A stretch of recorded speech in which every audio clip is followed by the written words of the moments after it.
बिस्मिल्लाहिर्रहमानिर्रहीम। अस्सलाम वालेकुम नाजरीन, आप देख रहे हैं खबरगर। मैं हूं सैयद आसिम रज़ा। नाजरीन, सूरत हाल कुछ यूँ है कि अफ़गानिस्तान का जो जोश व उबाल था इंडिया के कहने के ऊपर, वो 1 घंटे के अंदर, जिसे हम कह सकते हैं ना, वो जिस तरह हमने 4 घंटे में इंडिया का उबाल निकाला था, हमने अफ़गानिस्तान का उबाल निकाल दिया। अब जो एसेट्स वहाँ पे मारे गए हैं 200 के करीब, जो खारजी और तालिबान के जो फोर्सेस के लोग हैं जो मिल के पाकिस्तान पे अटैक कर रहे थे, तश्कीलें दी गई थी और उस फायर कवर के अंदर पाकिस्तान के अंदर तश्कीलों को घुसाने की कोशिश की जा रही थी। लेकिन पाकिस्तान ने अल्हम्दुलिल्लाह ना सिर्फ बरवक्त कार्रवाई की बल्कि मुंह तोड़ जवाब दिया। उससे पहले जो कार्रवाई अफ़गानिस्तान के अंदर की गई, उसके अंदर जो एसेट्स थे इंडिया के, रॉ के और उसके अलावा टीटीपी के, जो basically TTP Indian funded India और रॉ ही है, उसके जो एसेट्स थे उनको ठिकाने लगाया गया था। और उसकी कंफर्म नूर वली महसूद और उसके जो और लीडरशिप है उसकी इत्तलात आई। ग्राउंड पे भी ऑपरेशन था, फ़ज़ाई ऑपरेशन भी किया गया, जो ख़ुद काबुल से जर्नलिस्ट रिपोर्ट कर रहे हैं, वीडियोस दिखाई जा रही थी। उसके बाद जो फॉरेन मिनिस्टर है तालिबान अबूरी हुकूमत के, मुत्तकी साहब, उनका 6 दिन का जो दौरा था अमेरिका उसका, भारत का, वो बड़ा मायने खेज़ था। और उस मायने खेज़ दौरे के अंदर ये वारदात उन्होंने की कि पाकिस्तान पे अटैक करवाया, जिसका जवाब अल्हम्दुलिल्लाह हमने भरपूर अंदाज में दिया।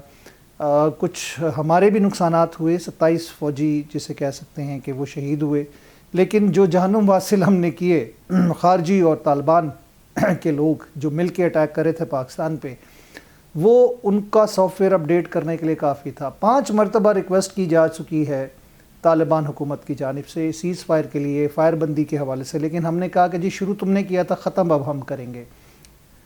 अब जो ठिकाने भारत ने, रॉ ने, मुसाद ने बनाए हुए हैं अफ़गानिस्तान के अंदर, उनका कला कमा बहुत ज़रूरी है। पाकिस्तान बारहा अफ़गानिस्तान को ये वार्निंग दे चुका था और अभी गुज़िश्ता चंद दिनों पहले 4 ममालिक की तरफ से भी शदीद वार्निंग दी गई थी अफ़गान तालिबान हुकूमत को कि वहाँ पर दहशतगर्दी के जो ठिकाने अड्डे हैं उनको ख़त्म किया जाए, क्योंकि ख़ित्ते में अदम इस्तेहकाम के लिए और दहशतगर्दी के लिए उनको इस्तेमाल किया जाता है।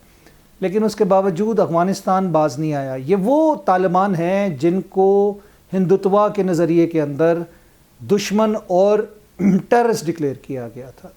इनसे मतलब हम ये समझते हैं कि जब तालिबान हुकूमत आई थी तो इंडिया के अंदर सफ़े मातम बिछी थी और अभी भी उनको टेररिस्ट कहा जाता है। लेकिन आज वही टेररिस्ट का फॉरेन मिनिस्टर जो है वो जयशंकर के साथ ना सिर्फ प्रेस कॉन्फ्रेंस कर रहा है, लेकिन कश्मीर के हवाले से भी बयानात उल्टे सीधे दिए उसने, जिसकी शदीद मजम्मत की पाकिस्तान ने।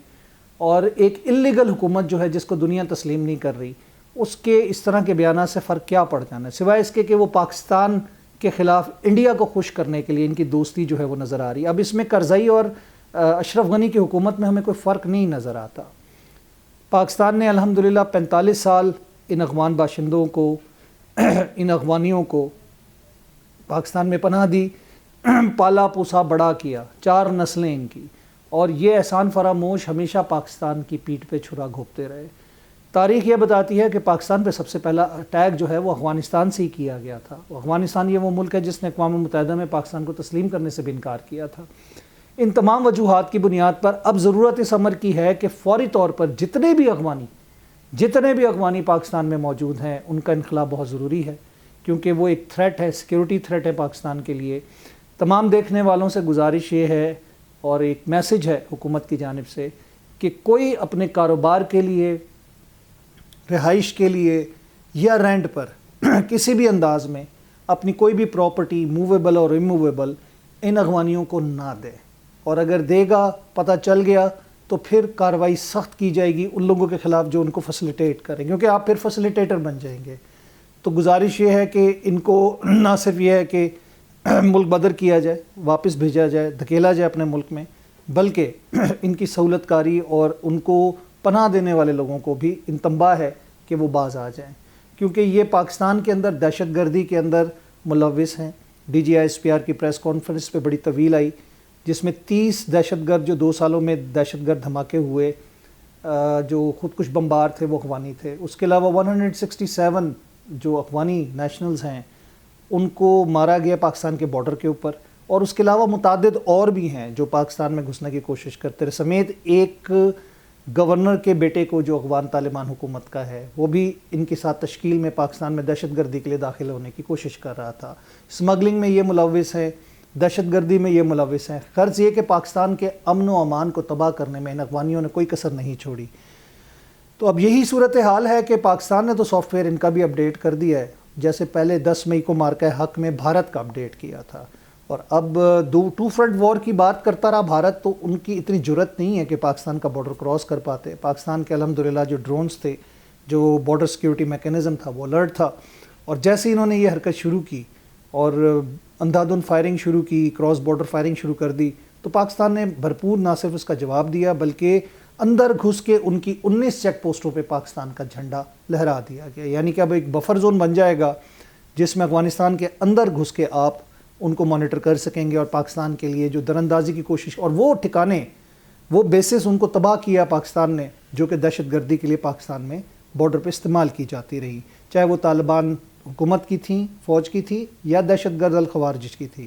تو یہ فتنۃ الہندوستان اور الخوارج کی بات کریں تو 27 کے قریب جو ہیں ٹریننگ کیمپس افغانستان کے اندر موجود ہیں جو پاکستان کے خلاف, جہاں پہ دہشت گردوں کو تربیت دی جاتی رہی. پاکستان نے چن چن کے نشانہ لگا کے ان بیسز کو بھی تباہ کیا, اور را کے اور موساد کے, NDS کے ان ایسٹس کو نشانہ بنایا جو پاکستان مخالف سرگرمیوں میں مصروف تھے. کہتے ہیں نا, بس ہو گئی, بہت ہو گئی, اور اب میرا خیال ہے کہ ان کو بھرپور نہ صرف جواب دیا گیا ہے بلکہ اس کا مکمل سدباب کیا جائے گا. پروگرام کا وقت ختم ہوا, چاہتا ہے میں چاہوں گا اجازت اللہ نے کے بعد.